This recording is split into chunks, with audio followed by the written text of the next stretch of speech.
Hello students, welcome again. In the last video we have studied about nutrition and mode of nutrition. Now today we will start nutrition in plants. Okay, so in this topic first photosynthesis will be there. You all know about photosynthesis. What is photosynthesis? It is the process by which a plant makes its own food from carbon dioxide and water in presence of sunlight and chlorophyll. ये वो process होता है जिसमें plant अपना food खुद prepare करते हैं carbon dioxide और वाटर के साथ in the presence of sunlight and chlorophyll. Understood? So this reaction takes place in photosynthesis. What is this reaction? That is 6 CO2 plus 6 molecules of water in the presence of sunlight and chlorophyll. They gives glucose, that is C6H12O6 plus 6O2. O2 is the oxygen. Okay, now we will study about in detail in photosynthesis process. What is this? Firstly, what happen in this? Absorption. 3 steps are there. Firstly is absorption. Absorption means here leaves absorb sunlight. कैसे? जैसे ये it is a plant, ठीक है, and it is a leaf. Sunlight. Leaves absorb करती हैं sunlight को. किसकी help से? Sun की help से. Okay. Then second is conversion. When it absorbs sunlight, then the light energy is converted into chemical energy. यहाँ पे फिर क्या होता है? लाइट एनर्जी जो है वो केमिकल एनर्जी में कन्वर्ट हो जाती है and splitting of water molecules into H2 and O2. Splitting means क्या होता है? टूटना, ब्रेक होना. और उसके बाद क्या होता है कि वाटर मॉलिक्यूल्स जो है वो स्प्लिट हो जाते हैं H2 और O2 में. And the last step is reduction. Reduction means reduce होना. तो यहाँ पे कार्बन डाइऑक्साइड जो है it is reduced in glucose. जैसे यहाँ पे था ना, ये कार्बन डाइऑक्साइड ये क्या फॉर्म कर रहा है? ग्लूकोज फॉर्म कर रहा है. Means carbon dioxide is reduced in glucose. Understood? Okay, now glucose. Glucose तो याद होगा आपको, मैंने बताया था आपको ग्लूकॉन डी है ना, पीते ही जान में जान आ जाए.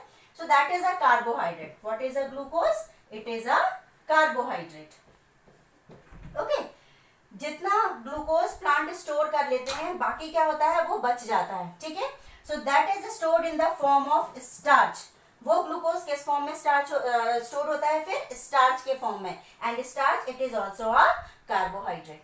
ठीक है, तो यहाँ हम क्या बोल सकते हैं कि plants makes glucose by photosynthesis. Photosynthesis की हेल्प से प्लांट्स जो है वो ग्लूकोज बनाते हैं and it is send to all parts of plant. जितना भी ग्लूकोज बनता है वो सब कहाँ जाता है? पूरे पार्ट्स में, प्लांट के पूरे पार्ट्स में, स्टेम, रूट्स, लीफ, सब जगह पे. ठीक है, and the excess glucose means, excess means extra. Excess glucose is stored in the form of starch. किस फॉर्म में स्टोर होता है? स्टार्च के फॉर्म में. और किस में होता है? इन फ्रूट्स एंड लीव्स. मीन्स जो फ्रूट्स हम खाते हैं, जो वेजिटेबल्स हम खाते हैं, उन सब में हमें क्या मिलता है? स्टार्च मिलता है. And they provide food for the animals. और ये क्या प्रोवाइड करते हैं? एनिमल्स को फूड प्रोवाइड करते हैं. Okay, understood?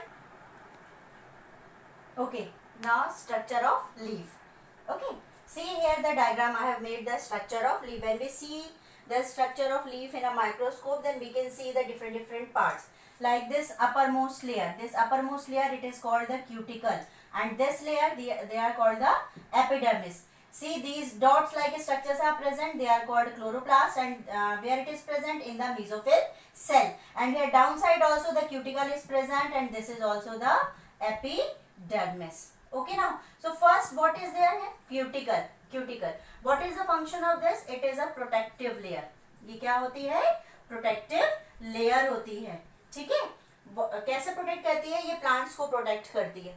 ठीक है, and another one what is? It prevents loss of water. Another function of it is it prevents loss of water. Leaves में पता है कि लीव्स में क्या होता है? वाटर प्रेजेंट होता है. ठीक है ना, तो इवापोरेशन क्या होता है? वाटर लॉस होने लगता है, तो जिसके कारण क्या होता है? क्यूटिकल प्रेजेंट होती है. तो ये जो क्यूटिकल क्या करती है? It prevents loss of water from the plants. Okay, and see this chloroplast. It is an important organelle. ये क्या होता है?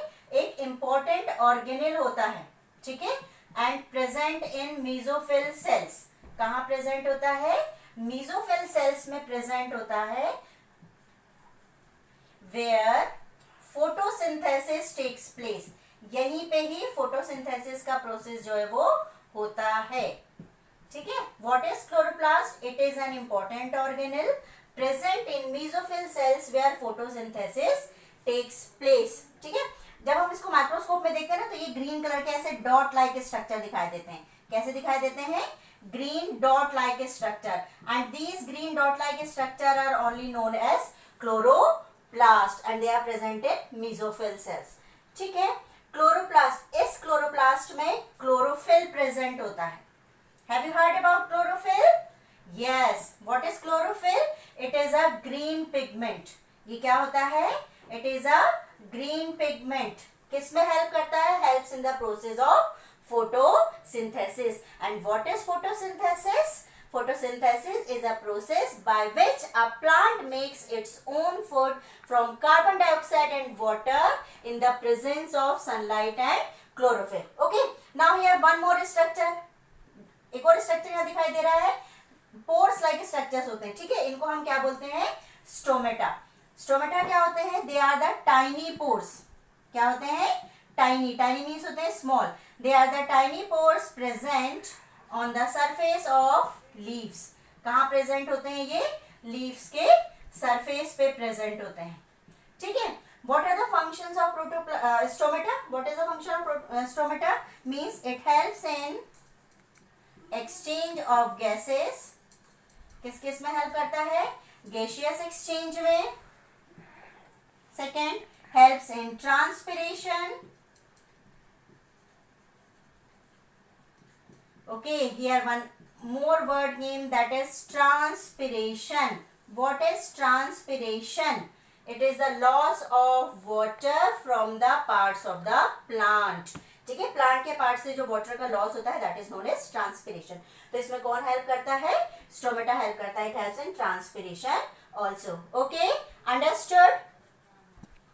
Okay, now nutrition in heterotrophs. What are heterotrophs? They depend on other organisms for their food. क्या होते हैं heterotrophs? They depend on other organisms for their food. Means जो दूसरे organisms के ऊपर अपने food के लिए depend होते हैं उनको हम क्या बोलते हैं? heterotrophs. ठीक है, so here we will study about nutrition in heterotrophs. Heterotrophs में कैसे nutrition होता है? Here one important word is there, that is enzymes. Okay, okay students, now what happen? We are eating a lot of foods, variety of foods. ठीक है, and our body has to digest it. हमारी body को उसको digest करने की जरूरत पड़ती है, and it's a very tough task.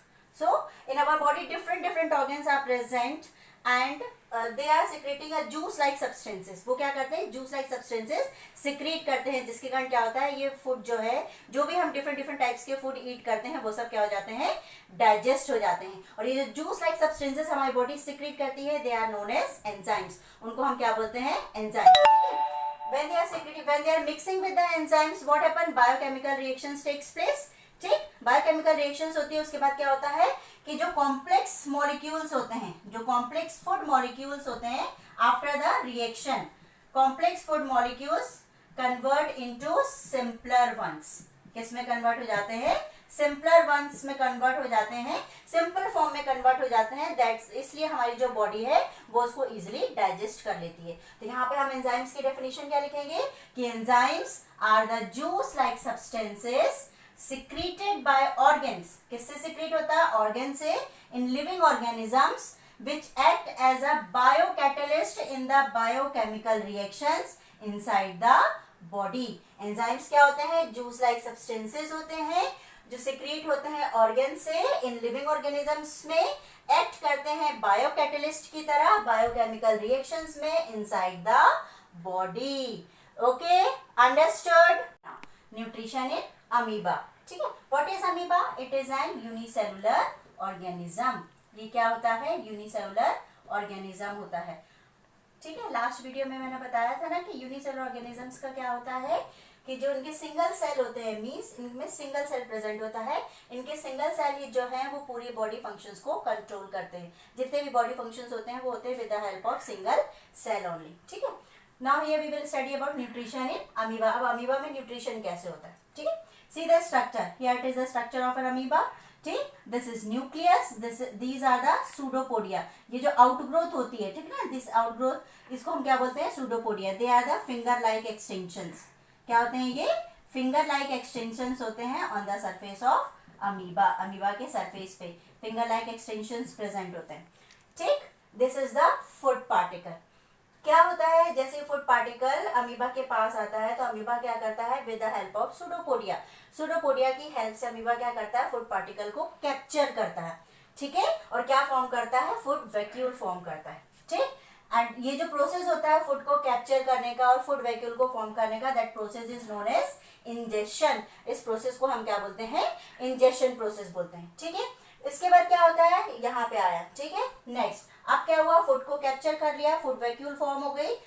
अब उसमें क्या होता है, एंजाइम्स प्रेजेंट होते हैं। What are enzymes, they are the juice like substances. ये जूस लाइक सब्सटेंसेस होते हैं, ये क्या करते हैं, इन फूड पार्टिकल को ब्रेक करते हैं स्मॉलर पार्टिकल्स में। क्या करते हैं, फूड पार्टिकल को ब्रेक करते हैं स्मॉलर पार्टिकल्स में और फिर उसको डाइजेस्ट करते हैं। So this step is known as digestion. इसको हम क्या बोलते हैं, डाइजेशन, ठीक। अब जब फूड डाइजेस्ट हो गया, फूड डाइजेस्ट होने के बाद क्या होता है, वो डिफरेंट डिफरेंट पार्ट्स में रीच करता है। After digestion that diffuses out to different parts of the body. तो उस प्रोसेस को हम क्या बोलते हैं, एब्जॉर्प्शन बोलते हैं, ठीक है। फूड इंजेस्ट हो गया, डाइजेस्ट भी हो गया, एब्जॉर्ब भी हो गया, ठीक है। अब उसके बाद एक वर्ड आता है दैट इज एसिमिलेशन, ठीक है। ये वर्ड क्या होता है, एसिमिलेशन जो होता है, फूड एब्जॉर्ब होने के बाद जो फूड होता है, जिसको हम फूड को एब्जॉर्ब करता है न्यूट्रिशन, उसको फिर यूज करता है अपनी ग्रोथ के लिए, सेल्स के रिपेयर में, इन सब में एक्सेट्रा, इन सब में यूज करता है, used for growth, repair etcetera, ठीक। अब पूरा प्रोसेस हो गया, मींस एब्जॉर्प्शन भी हो गया, सेल्स का यूज भी हो गया, ग्रोथ के लिए भी यूज हो गया, रिपेयर के लिए भी यूज हो गया, देन आफ्टरवर्ड इजेशन। उसके बाद सबसे लास्ट का जो स्टेप होता है दैट इज इजेशन। इसमें क्या होता है, removal of waste products from the body. Body से जो वेस्ट प्रोडक्ट्स का रिमूवल होता है डाइजेशन के बाद, जितने भी जो भी वेस्ट प्रोडक्ट बनता है, ठीक, उसको हम क्या बोलते हैं, उस प्रोसेस को हम क्या बोलते हैं, इजेशन। मीन्स इसमें जितने भी वेस्ट प्रोडक्ट्स बनते हैं वो बॉडी से रिमूव होते हैं with the help of egestion process. तो जो न्यूट्रिशन होता है अमीबा का, it is completed in 5 steps, ingestion, digestion, absorption, assimilation and egestion. ऐसे ही nutrition in human beings, in next video I will upload that nutrition in human beings, ठीक है। तो जो न्यूट्रिशन ह्यूमन बींग्स होता है वो भी इन 5 स्टेप्स में ही कंप्लीट होता है। Okay, understood.